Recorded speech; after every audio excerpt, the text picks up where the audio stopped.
150. Sì. E dopo quando è La carrozzina, Sì, la carrozzina. elettrica, manuale. Allora, ho messo perimetro, aspiratore, carrozzina, penso solo quella elettrica, giusto? Elettrica. Scusa, vi traspiratore prescritti che non No, ce l'hanno già, la Performance Care non ancora. Perfetto.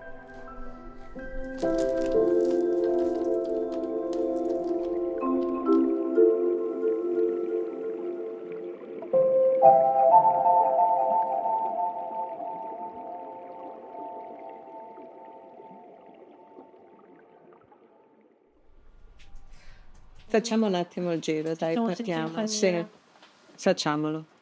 Va bene. E dai, iniziamo, stanza 1. Lei è venuta in ricovero per fare degli accertamenti in vista di un posizionamento della PEG. Ieri è stata valutata dai chirurghi che giustamente appunto hanno posto il problema della presenza della DVP e questo potrebbe un po' interferire con il posizionamento della PEG. Esatto, deve... 17. Ma Sì, quanti anni? 13 anni.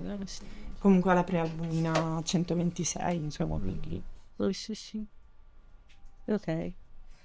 Stanza numero 2. Lui dovrebbe andare a casa venerdì, in teoria. Sì, e poi ce lo Sembra di sì. Sì.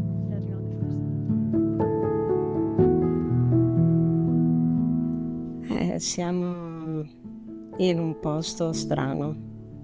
Alle volte io vengo qua e penso che sia il posto più vero dove si riassume la vita. È il posto della gioia assoluta, quando le cose vanno meglio, quando la malattia si ferma. È il posto dove qualche volta sei costretto ad accettare una verità che non vorresti. E questo posto ha un nome importante, si chiama Hospice Pediatrico. Il nome hospice è un nome difficile che sicuramente rievoca tante cose, rievoca anche e soprattutto la morte, il pensiero del morire. Sì, è vero, ci occupiamo anche di che cos'è la morte e di come gestire la morte, però all'interno dei progetti di vita delle persone. Poi dentro più che puoi, dentro. Fuori, tieni ancora, bravo, tieni. Tieni, ok. Quindi io direi che la prima cosa più importante sarebbe cominciare a far capire che le cure palliative pediatriche si occupano di cura, di luoghi di vita e luoghi di cura, e questo sarebbe già un grande passo.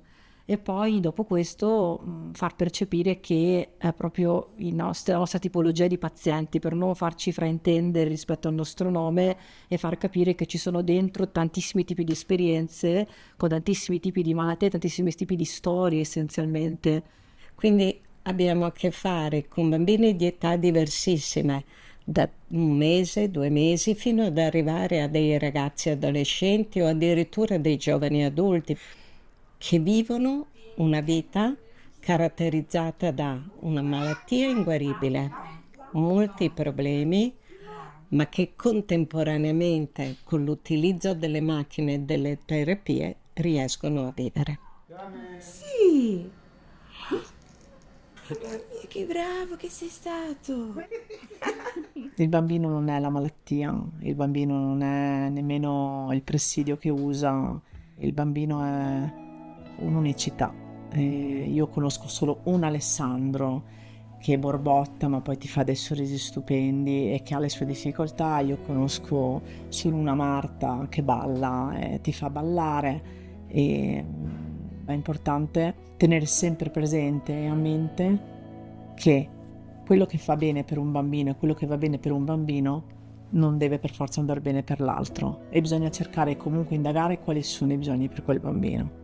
Anche se la malattia si chiama nello stesso modo, va comunque indagato. Sì, dottoressa Brugiolo, hospice pediatrico, buongiorno signora. Buongiorno dottoressa. Buongiorno, sono qui anche con Valentina. De Tommasi, buongiorno, sono la psicologa. Ok, Buongiorno. Volevamo sapere un pochino anche da lei come va, Giulia. Sì, adesso meglio, adesso c'ho 2 di ossigeno. Mi rendo sempre più conto che la capacità del paziente pediatrico è grande, perché quasi sempre è il bambino che guida noi e la famiglia verso le scelte più giuste.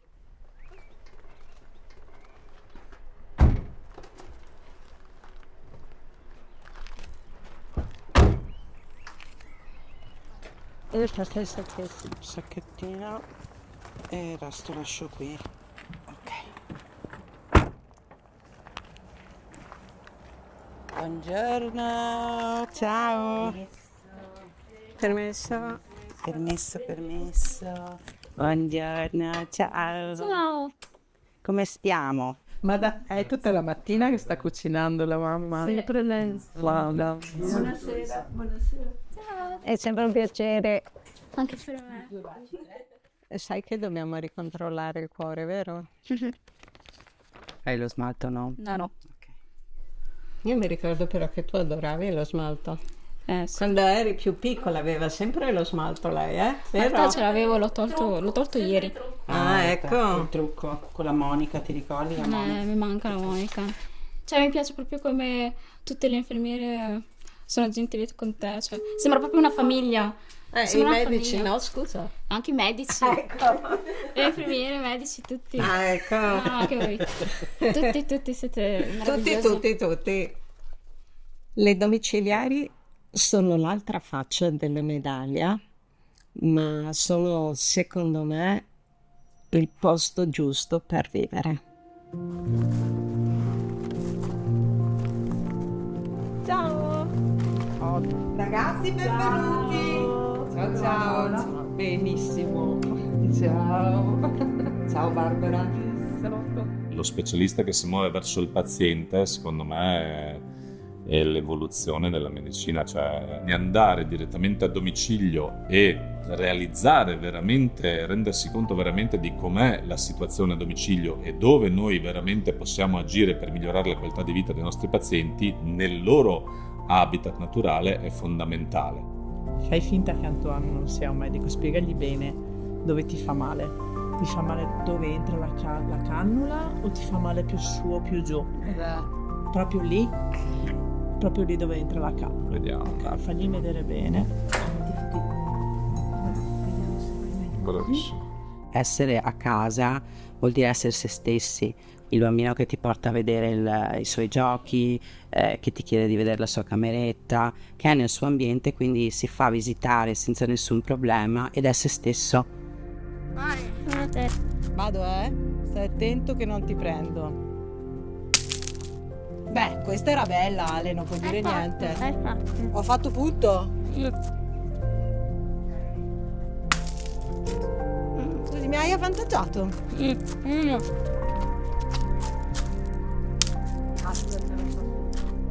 L'hospice è collegato a un mondo che ti aiuta a vivere bene a casa. Non ce la faccio a casa, vado in hospice, metto a posto le cose, ma poi il posto giusto per vivere la malattia è la casa.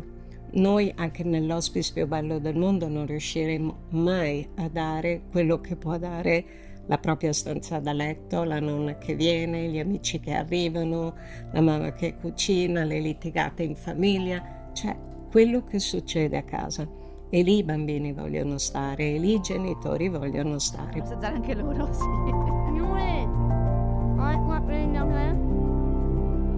Quindi bisognerà molto investire sul mondo delle cure palliative e su un modello fluido, dove è il sistema sociosanitario che segue il paziente ovunque lui viva la sua storia di malattia e non il paziente incarcerato all'interno di un sistema rigido costituito appunto dall'ospedale con ricovero l'ambulatorio ed il territorio nel momento in cui i suoi bisogni gli permettono di rimanere a casa.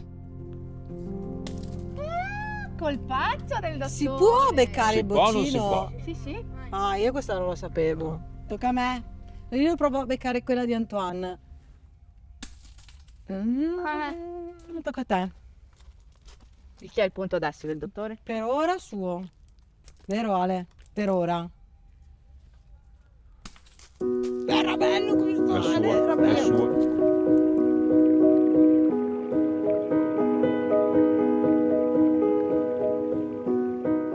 faccio un augurio alle cure palliative pediatriche.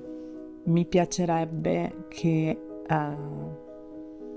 tutto quello che stiamo facendo, gli sforzi non solo, come dire, lavorativi, ma anche quelli extra, possano portare a non leggere solo il nome cure palliative pediatriche con un preconcetto, ma capire che dietro non c'è solo l'individualità del bambino che è unica, ma ci sono tante persone che lavorano per la sua qualità di vita e che cure palliative pediatriche è molto altro che il fine vita.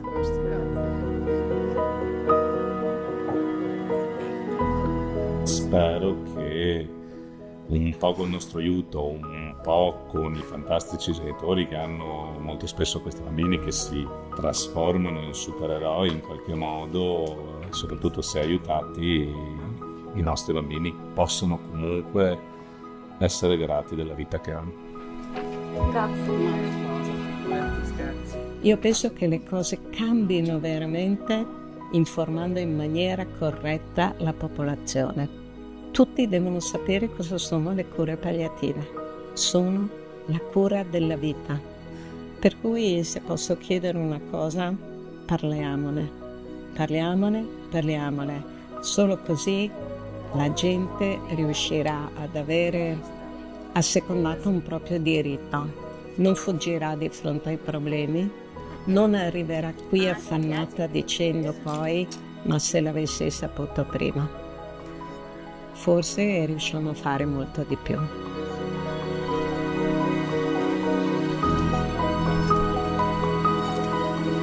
Ciao, grazie.